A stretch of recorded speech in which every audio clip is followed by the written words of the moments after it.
What's going on YouTube? Welcome back.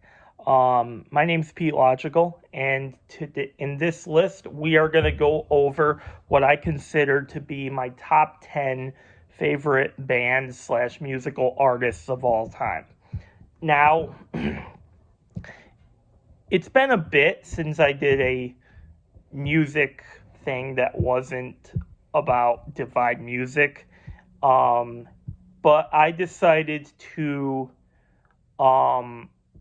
give you a list here of basically my favorite artists out there currently as it stands right now. Now, a few things to note before I get started. One, I generally favor the pop punk, alternative rock, and metal genres. Two, my personal favorite era of music is the early 2000s. I grew up with some 90s and 80s music as well, but when I was coming into my own, it was the era of the Linkin Parks, the Story of the Years of Brigham Benjamins of the world, and the Killswitch Engages, the Green Days, and those bands that were very popular back then. And thirdly, before I dive in, this is a completely subjective topic. Music is subjective because it's a form of art. Art touches all of us in different ways, so chances are none of our lists are going to match. I guarantee you nobody has a few of the artists on here because for various reasons that I will get into when the topic should come across itself. But before we get started, let me know what your favorite bands are, the ones that inspired you in your life. Let me know in the comments section. I'd love to read up the answers. And make sure you hit the like button on the video and subscribe to the channel for more. And without further ado, let's dive into this. So I'm going to start off with some honorable mentions. These are bands that I like all of these. It was very tough for me to put a list because chances are tomorrow I'm going to feel different.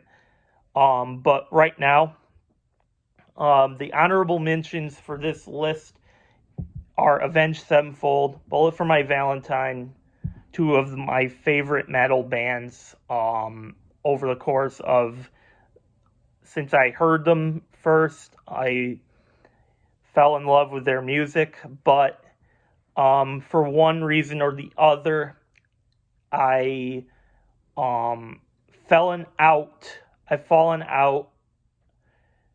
of love with their stuff over time, and they're not as high on the list as they were before.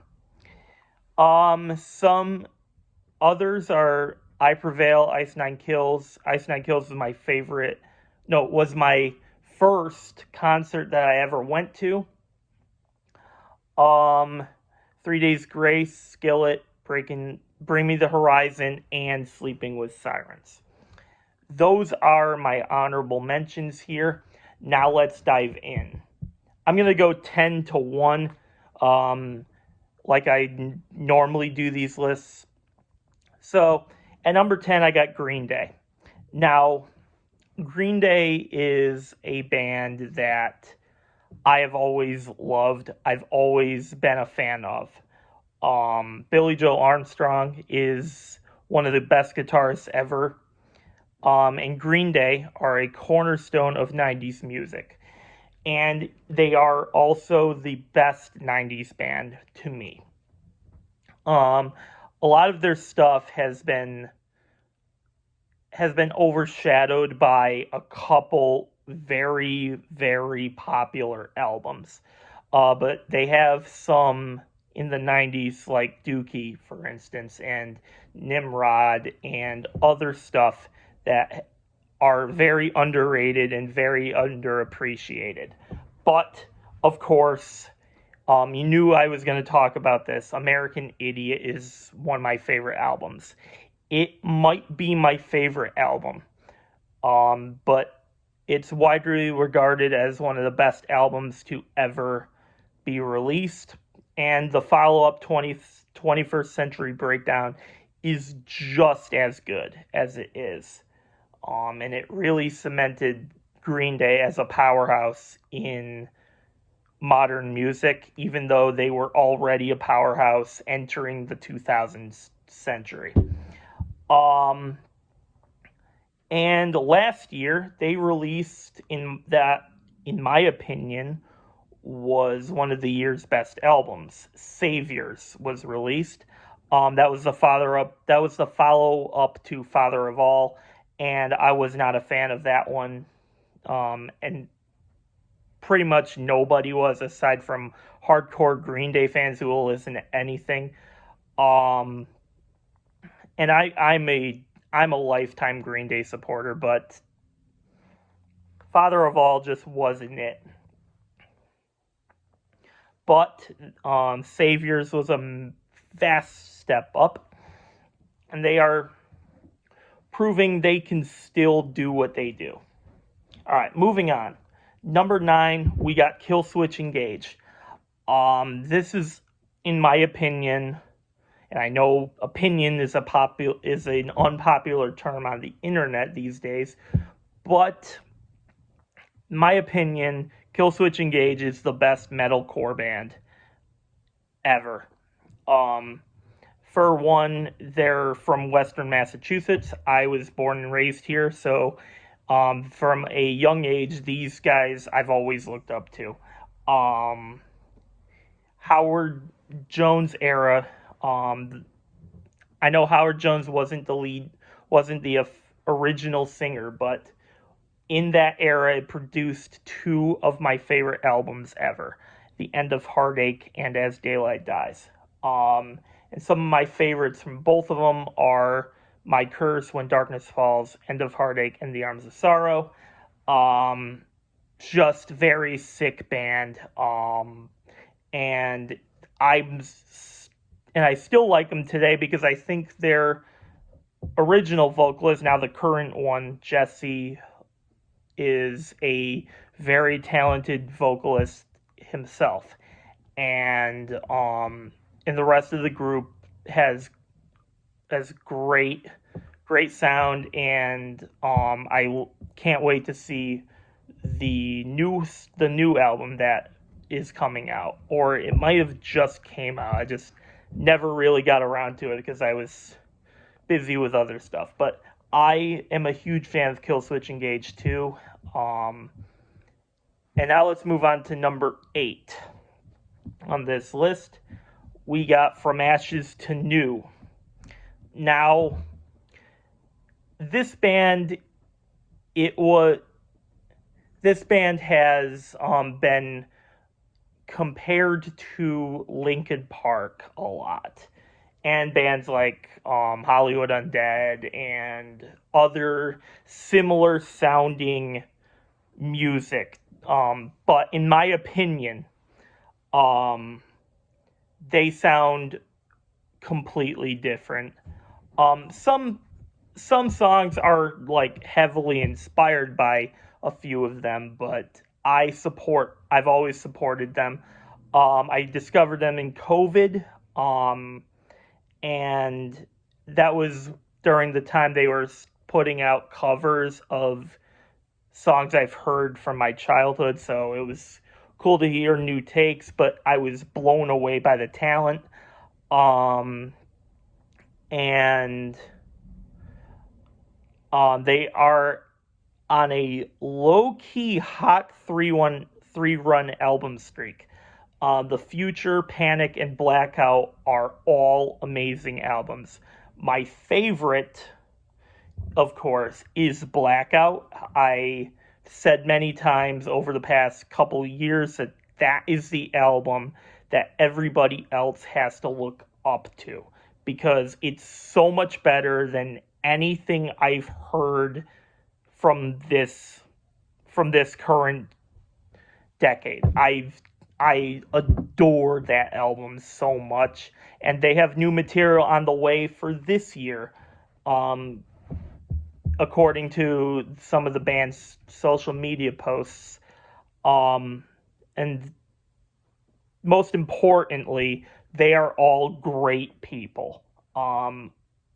They come across as so down to earth and so likable.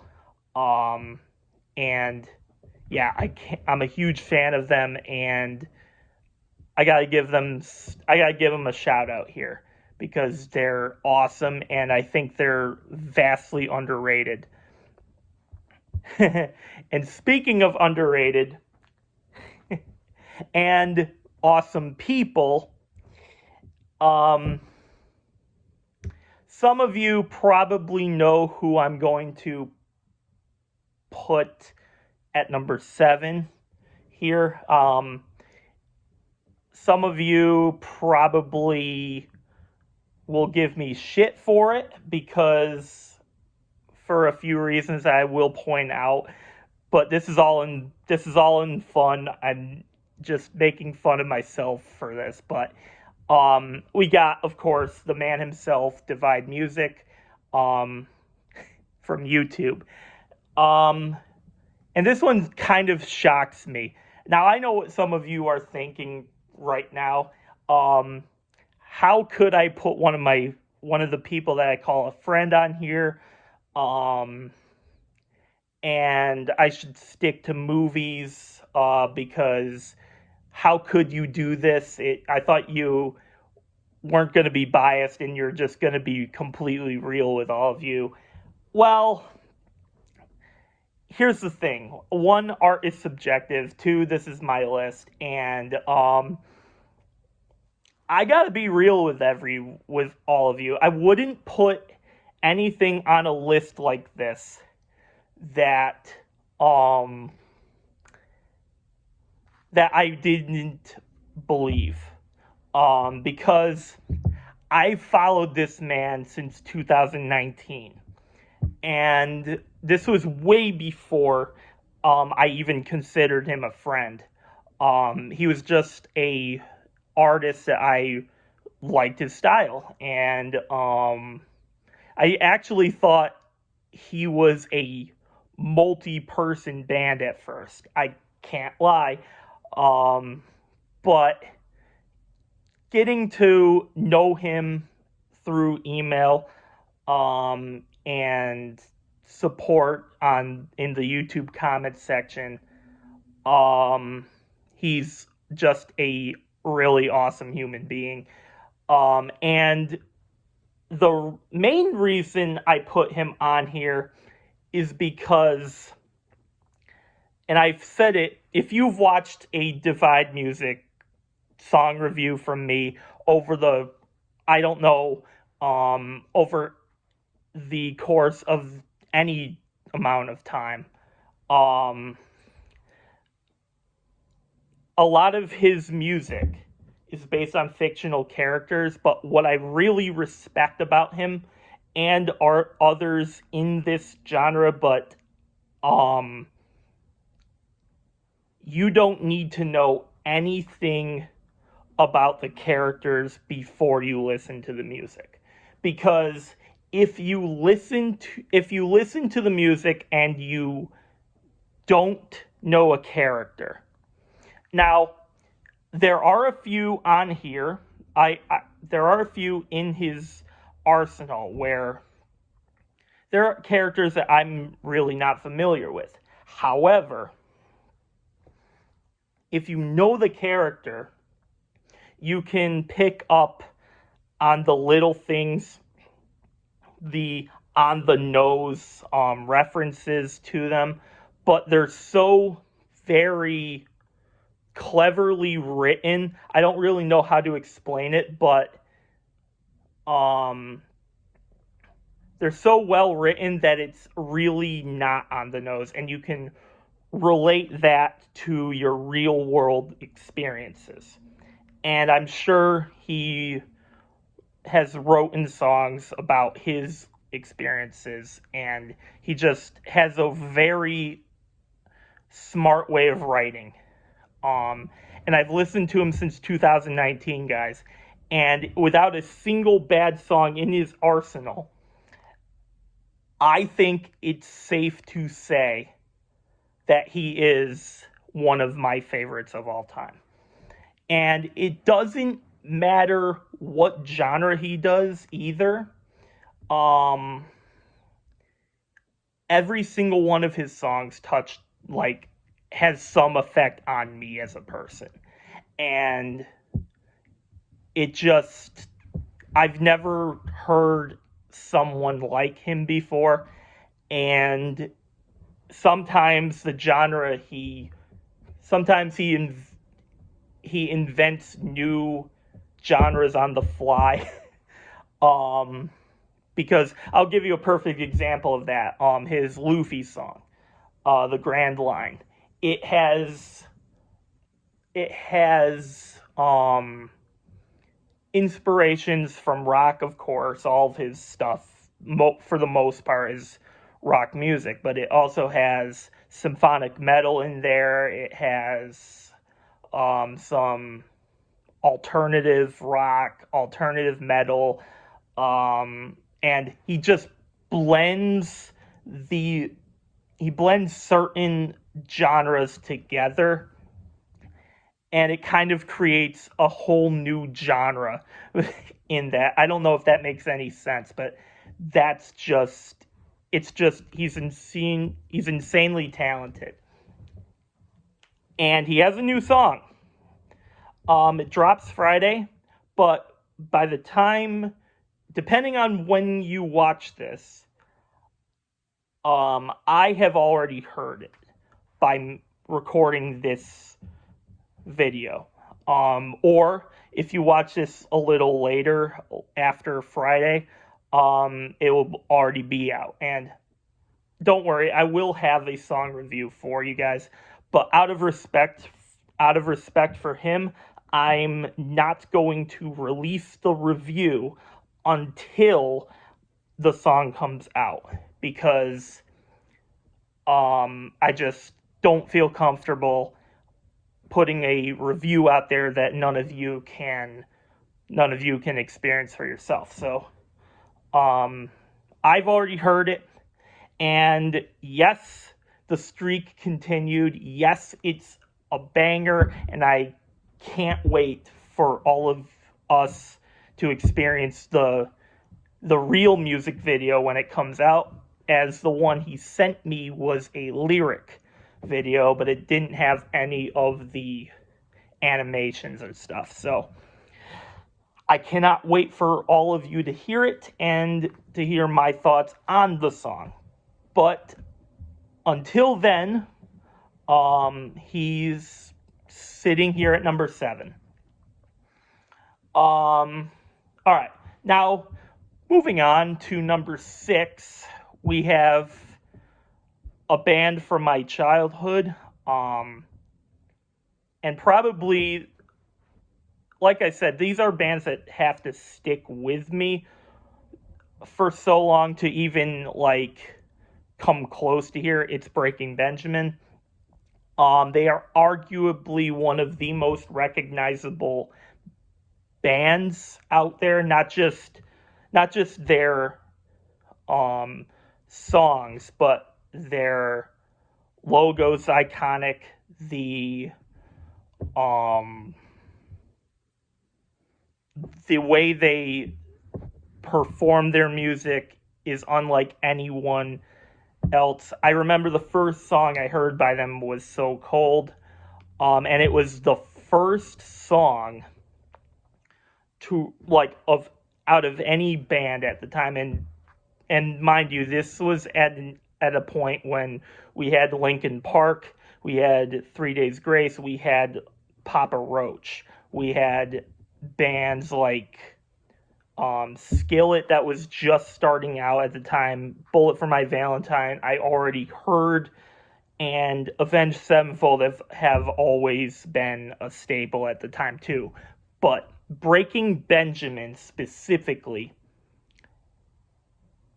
released So Cold at a point in my life where it was the first song to like get to me on a deeper level. And so I had to dive into like all of their albums since, and I truly believe that they have no bad album. My favorite is Dear Agony.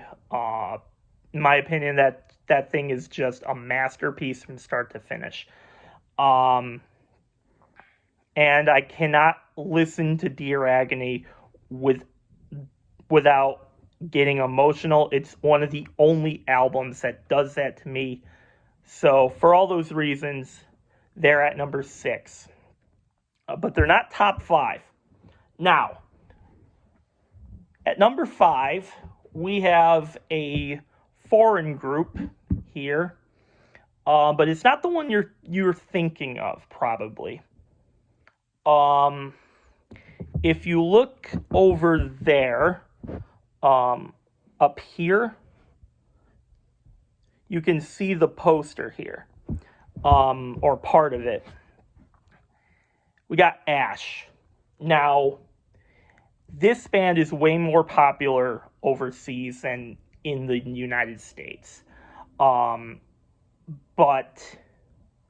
I followed them since I was 13, when a friend of mine introduced me to them. And I didn't know it at the time because I thought they were kind of weird at first. But that was mainly due to me being like focused on heavier music. But over time, songs grew on me, and they have a underrated trio of albums from the early 2000s. All of their music is so good, so well done. And if you want to talk about a 3-album streak, like Free All Angels, Meltdown, and Twilight of the Innocents, like that on paper might not seem like, what are you talking about? But trust me, if you look them up, that's a very underrated 3-album run. And some of their best materials on the A to Z collection, and they even have 2 modern albums that I've seen nobody talk about. Nobody mentions these on anything, but I'm going to bring it to your attention now. Those albums are Kablamo and Islands. Those are some of the best modern day albums that no one talks about. And for all those reasons, and the lead vocalist is so unique, and Tim Wheeler sounds like anything, unlike anything post the 2000 to now. Like, he's just such an incredible musician, and I can't put him higher because of the 4 above him, but on any given day they could rise higher. And I'm gonna see just how far up they rise in the years to come. Who knows? They might rise up to number 3 or higher. But moving on, we have another underrated group, but this one you probably have heard of. At least the name might ring a bell. It's Story of the Year. Now, the name might seem familiar because they released like Page Avenue, In the Wake of Determination, The Black Swan, The Constant Wolves, and Tear Me to Pieces. 6 albums in a row and 0 bad album in it. The Constant's probably my least favorite of them, but least favorite doesn't necessarily mean bad, because I do not believe The Constant is a bad album. Let's start with the vocalist, Dan Marsala. He's probably the single most underappreciated man in modern rock music. Has been for over 20 years, but that's only due to the era that he was a part of. Because I guarantee you, if Story of the Year came out in any different time period, they would be up on a lot of people's list. Because, for one, they're all good people. And the lyrics, specifically Story's lyrics, are just next level. They talk about real life issues going on. Look at The Black Swan. My God, that album's so good. It's so well written. The music is amazing. And it's just, in my opinion, an underrated masterpiece that, again, a lot of people should know more about, but they don't, because they might have heard it a few times when it released, but because there were bands like Linkin Park out there, they probably just forgot about it. But they might be worth checking out again, because they have some great music in their library. And front to back, there is not a single bad album. And even though some of the songs might be better than others, I don't think any of the songs are bad. This band is just good all the way through. And so for all those reasons, they're top 4. All right. Number 3. This is an interesting one, because if you've known me for any amount of time, what I'm about to say to you right now might surprise you. At number 3, I have a band that I considered for years to be my favorite band. At number 3, I have Papa Roach. Yes, I'm just as surprised as you are. But because for many years, I was just the biggest fan. I still am. Trust me, if Jacoby and company, if you're watching this, I got nothing but love and respect for all of you, because I've been such a huge fan for many years. I first heard Last Resort on the radio, but it wasn't until middle school when a friend of mine showed me this group, and to this day, I'm just a massive fan of yours. I got Getting Away with Murder when it first came out, but then I liked it so much that I went back. This was the first time a band had made me go back to listen to the previous material, because I've heard the name before I first heard it, but they were a band that was just on the radio for me, but the album made me go back in time.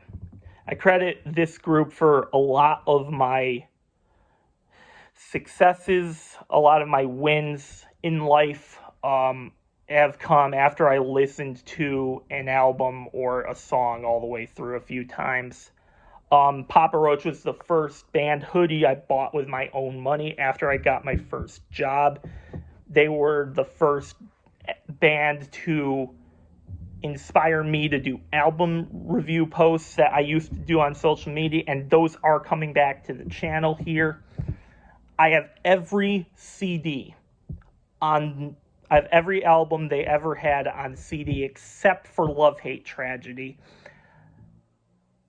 So you might be asking, why are you here? Well, I was disappointed with Who Do You Trust? I thought it had some great tracks on it. I thought it had some great music, but it just didn't work for me overall. And that was the first time I remember being disappointed. But it has some great songs on it, like Who Do You Trust? I think that song's amazing. Renegade Music's amazing. And I think Come Around is one of the best songs they've ever released. So those live on this album, and those will probably live in my playlists. But ever since I kind of was a little more like cautious with them, but I did love Ego Trip. I thought that was a major step up from Who Do You Trust, and I love that album front to back. So who knows? But ever since, they've just fallen behind in favor of two more artists above them. But make no mistake, I really still love this album. I really still love that band, and I'm such a massive fan of them, still to this day. All right, number 2. And again, if you know me, you probably would be surprised with this. Because these two bands were flipped for the longest time. And coming in at number 2, one place ahead, is Linkin Park. I bet you did not expect me in 2025 to rank Linkin Park ahead. Especially putting them ahead over my idols from when I was a kid. But here we are. I think this group, well, I've always thought they were amazing. Like, they're one of the main reasons I got into music in general. But, like, again, I was at a period in my life where I was more into the heavier side of metal, of rock, so Linkin Park was always good, and I always respected them, but they weren't ever my favorite, if you get what I mean. Like, they weren't ever that one band that I mean, I liked them, but I never loved them as much as others did.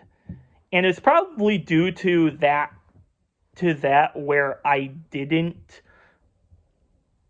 see it because everybody loved them. And I did too. I am one of them. But like, I always preferred heavier music, if that makes sense. But the reason I have them ahead is because I was wrong about one thing when I was younger. And that was my thoughts on 1,000 Suns.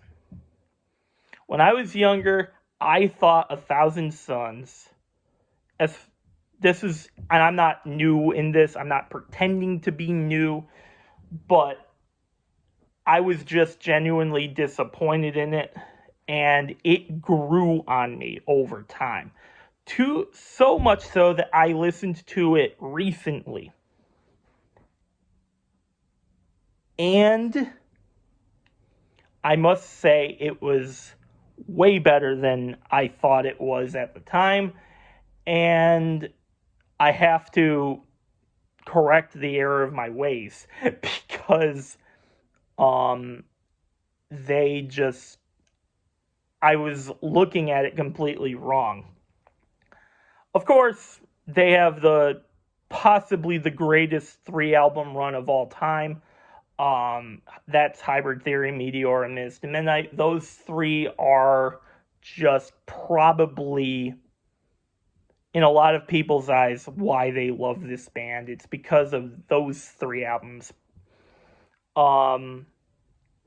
I wasn't high on Minutes to Midnight at first, but it grew on me quickly, and now it's my favorite of the 3. Meteora is just a fantastic album. Same thing with Hybrid Theory. I love all 3 of those albums so well. The only bad album I think they have right now is One More Light. But I think One More Light, the song, will live in a lot of people's lives forever, because that song was the last music video that Chester was featured on when he was still alive. So, and the death of Chester Bennington hit me on such a level that I was very disappointed for a long time. And I never thought they'd return. Fast forward 7 years to now, and I guess it's 8, coming on 8 years. Wow, that's crazy. And they are back. And this is where it starts getting polarizing with people, because the fans right now are kind of split. They're kind of split off. And I'm not gonna get into the politics and stuff like that, but I'm just gonna say this. I listened to From Zero when it came out. It was actually I think it was the first album by Linkin Park that I actually pre-ordered, I think, because I think I got the other ones after they came out. But in any case, and I think Emily Armstrong's, for the most part, a really decent singer. I don't think she's at the level of Chester was, but I don't think anybody can be at that level, because he's just so far and away the best vocalist we've ever had. And I think that's just going to stay like that.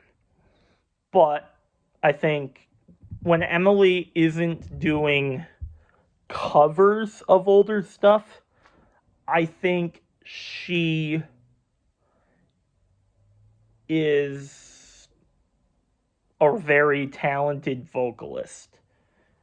And I think From Zero's the best album they've had in years. I don't think it's as high as the trio is. Again, nothing will be. But I think it's better than One More Light, at least. So there is that. And I think it's better than A Thousand Suns, actually. So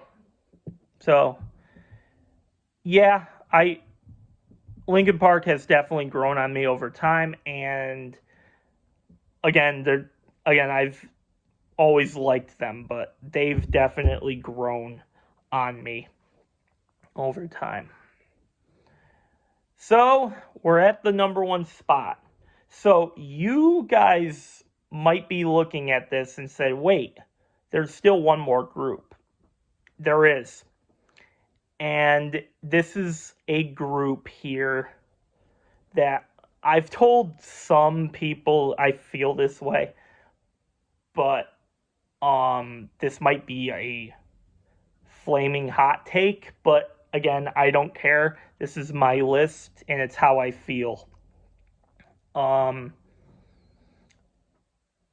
number one, my favorite band of all time, we have New Found Glory. And so I'll take you to the beginning of my discovery for them. So I was listening to music videos, random on like a random playlist, just different artists that I've listened to. I just decided to shuffle it, and just leave it on for a while, and as I do homework and stuff like that from school. And I discovered New Found Glory on accident through that. And because I liked the song, which was My Friends Over You, I liked that song so much that I tried to search for it, but I was like, none of them like was right until I was on YouTube one day and I typed that into YouTube, and sure enough it popped up first one, and I listened to it a while because I really liked the song.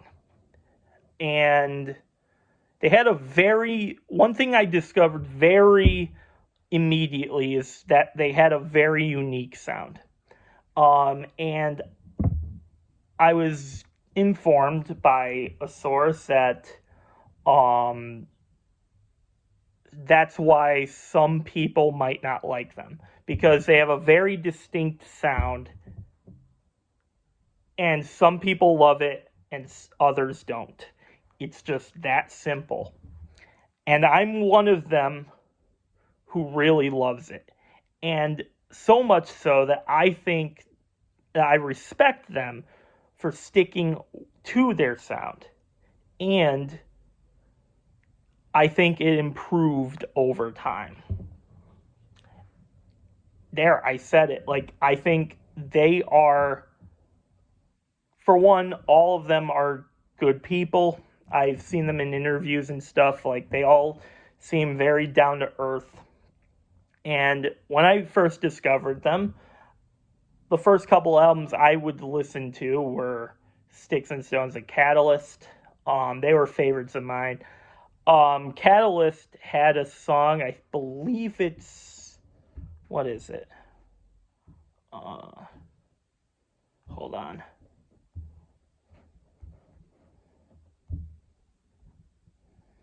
It's At Least I'm Known for Something. That was featured on Burnout, on one of the Burnout games when I was younger. And I've always liked that one too. So I was like, oh, okay, I do know this group. And so I just did a deep dive into them, and I just really fell in love with their music. And that was a band that stuck around for me even till now. And then the first two that released after I discovered them were Radio Surgery and Resurrection. Now, at the time, I was going through some troubles in life, and they helped me get over that and become the person I am now. I wouldn't be here without those songs that came out at the right time for me. And Forever and Ever Times Infinity, their most recent album, that was the first album hoodie I ever bought.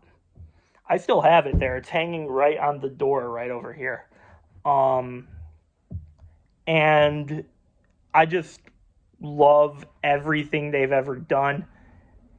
And aside for, like, it's very hard for me to pick a favorite from them because there's so much good material from that group. For me, at least, this is all my opinion. I know a lot of people are going to feel differently, but and that's fine. You can feel however you feel, but it's just I've always loved this group, and I knew there was a chance they'd come, that they'd be here, but I didn't know it would because I didn't know I would be that unselfish to put them here. But in any case, Newfound Glory is my favorite band, and yeah, I'm interested to see how this list changes, if at all, in the coming years. So there I have it. So at number 10, to recap, Green Day is number 10. Killswitch Engage is number 9. From Ashes to News, number 8. Divide Music's number 7. Breaking Benjamin is number 6. Ash is number 5. Story of the Year is number 4. Papa Roach is number 3. Linkin Park is number 2. And at number 1 is Newfound Glory. What do you think of my list? I know mine is probably going to get a couple comments, I'm sure, but I'm all open to everything. So let me know who are your favorite groups, and I'll catch you all next time. See ya.